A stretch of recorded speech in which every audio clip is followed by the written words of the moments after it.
بسم اللہ الرحمن الرحیم۔ السلام علیکم، میں ہوں ناصر عباسی اور آپ دیکھ رہے ہیں ہمارا یوٹیوب چینل۔ آج ہم بات کریں گے فرسٹ کزن کے بارے میں۔ فتح خیبر کے بعد مسلمانوں نے یہودیوں کو ارض مقدس سے نکال دیا۔ غزوہ بدر وہ آخری یہودیوں کے ساتھ جنگ ہے جس میں پیارے نبی صلی اللہ علیہ وسلم بھی شریک ہوئے اور حضرت علی رضی اللہ تعالیٰ عنہ نے خیبر کا دروازہ اکھاڑ دیا تھا۔ یہ یہودیوں کی ایک بہت بڑی آبادی والا قلعہ تھا۔ اس کو فتح کرنے کے بعد مسلمانوں نے یہودیوں کو ارض مقدس سے نکال دیا۔ اس کے بعد یہودی کہاں چلے گئے کچھ نہیں معلوم۔ مسلمانوں کی بھی اس کے بعد جتنی بھی جنگیں ہوئی ہیں وہ عیسائیوں سے ہوئی ہیں، چاہے صلاح الدین ایوبی کی صلیبی جنگیں ہوں یا ترک سلاطین کی عیسائیوں کے خلاف جنگیں ہوں۔ انہوں نے عیسائیوں کو شکست دے دے کر ہی سلطنت عثمانیہ کی بنیاد رکھی تھی۔ اس لیے مجھے یاد نہیں یہودیوں کے ساتھ ان کی کوئی جنگ مسلمانوں کی ہوئی ہو۔ دوسری جنگ عظیم میں جو 1 سپٹمبر 1939 سے شروع ہو کر 2 ستمبر 1945 تک جاری رہی، ہٹلر جو مذہباً عیسائی تھا اس نے دوسری جنگ عظیم میں یہودیوں کا قتل عام کیا، جس کو یورپ میں ہولوکاسٹ کہا جاتا ہے، اور اس کے بارے میں بات کرنا وہاں قانوناً جرم ہے۔ وہ یہودیوں کا سخت ترین دشمن تھا اور اس نے لا تعداد ہزاروں کی تعداد میں یہودیوں کو قتل کروا دیا تھا۔ اب سے 50-60 سال قبل عیسائی یہودیوں سے شدید نفرت کرتے تھے اور ان کو حقیر و ذلیل سمجھتے تھے۔ اگر آپ اس زمانے کی فلمیں دیکھیں تو اس میں عیسائی یہودیوں کو اس قدر برا بھلا کہتے ہوئے نظر آتے ہیں کہ وہ ان کو کوئی اہمیت ہی نہیں دیتے تھے۔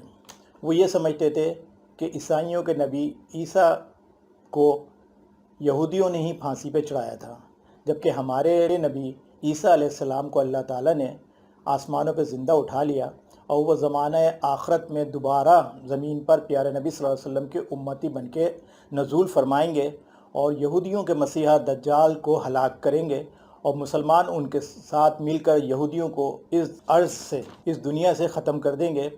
یہودی اپنی جان بچا کے درختوں اور پتھروں کے پیچھے چھپیں گے تو درخت اور پتھر بھی مسلمانوں سے کہیں گے کہ اے مسلمان، یہ کافر یہودی میرے پیچھے چھپا ہوا ہے۔ وہ درخت جو ہے غرقد کا ہے۔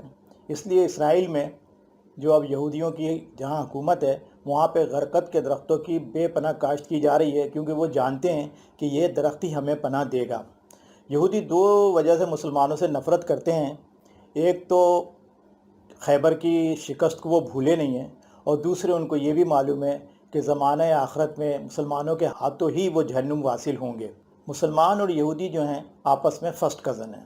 مسلمان جو ہیں حضرت اسماعیل علیہ السلام کی اولاد میں سے ہیں، جو کہ حضرت ابراہیم علیہ السلام کے بڑے صاحبزادے تھے، اور یہودی جو ہیں حضرت اسحاق علیہ السلام کے اولاد میں سے ہیں، جو حضرت ابراہیم علیہ السلام کے چھوٹے صاحبزادے تھے۔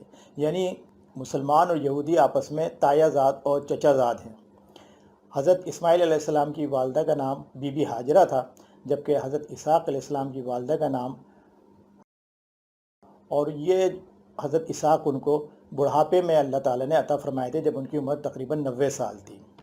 اس لیے تایا زاد اور چچا زاد کے جو فساد ہے وہ شروع ہی سے ہے۔ اب بھی دنیا میں جو فساد ہوتا ہے وہ تایا زاد اور چچا زاد کے درمیان ہی ہوتا ہے، اور ان دونوں کے درمیان ہمیشہ ہی چپقلش چلتی رہتی ہے۔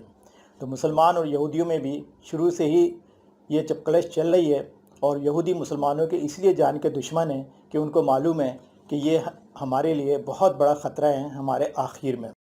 یہودی ہمیشہ ہی سے مسلمانوں کی جان کے دشمن رہے، اور عیسائی ایمان کے دشمن رہے، مسلمانوں کی جان کے دشمن نہیں ہیں۔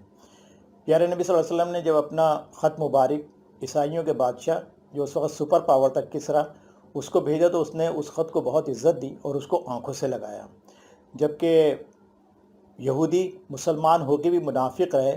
رئیس المنافقین عبداللہ بن ابی یہودی مسلمان تھا، اور مسلمانوں کے درمیان ایک منافق، سب سے بڑا منافق تھا وہ۔ یہودیوں نے موجودہ دور میں فلسطین پر قبضہ کر کے اپنی حکومت قائم کی اور اپنے آپ کو ایک طاقتور حکومت میں تبدیل کیا۔ اتنا طاقتور کر لیا کہ اس وقت وہ دنیا پہ چھائے ہوئے ہیں۔ انہوں نے سب سے پہلے دنیا کی اکنامی پہ قبضہ کیا، اس کے بعد الیکٹرک اور پرنٹ میڈیا ان کے قبضے میں آ گیا۔ اب پوری دنیا کا الیکٹرک اور پرنٹ میڈیا ان کے قبضے میں ہے، اور اس پرنٹ میڈیا اور الیکٹرانک میڈیا سے وہ مسلمانوں کے خلاف ہر وقت دہشت گردی کا پروپیگنڈا کراتے رہتے ہیں، اور انہوں نے مسلمانوں کو دہشت گرد